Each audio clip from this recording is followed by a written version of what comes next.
তুই এখানে কি করছিস? চল বাড়ি চল।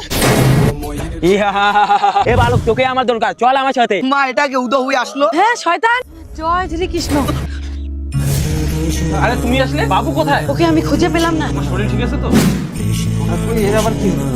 মা তোমার মতো বাবু বাবার সাথে কি এটা মা? চুপ কর, মনে হয় ওই শয়তানটা আমার রূপ নিয়ে এখন বাড়িতে এসেছে। আমাদেরকে যে কোনো প্রকারে লুকিয়ে থাকতে হবে। হ্যাঁ মা, এটা আসতেছে না। আরে কি হয়েছে? তুমি কি এইভাবে থাকবে? যাও কি বাবুকে খুঁজে নিয়ে আসো। আমাকে উঁচা কথা, তোর ছেলে নেই তো তোর সাথে কোনো কথাও নেই। স্বপ্না, তুমি আমাকে কি করলে? এত ছোট কেন বানিয়ে দিলে? এই চুপ করে থাক, তুই এখন খরগোশ হয়েই থাকবি।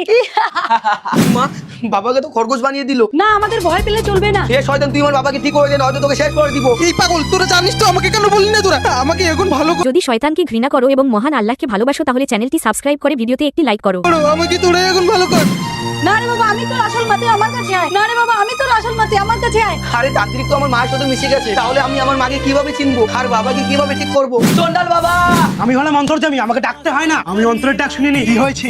শয়তান আমার মা রূপ নিয়েছে আর বাবাকে খরগোশ বানিয়ে দিয়েছে। এখন তুমি কিছু করো, আমাকে ঠিক করো, আমাকে ঠিক করে দাও।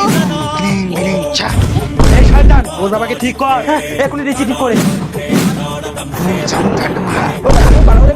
এই বাড়িতে অশুভ শক্তি, কোনোদিনও ঢুকতে পারবে না। চন্ডাল বাবার কোটি কোটি প্রণাম।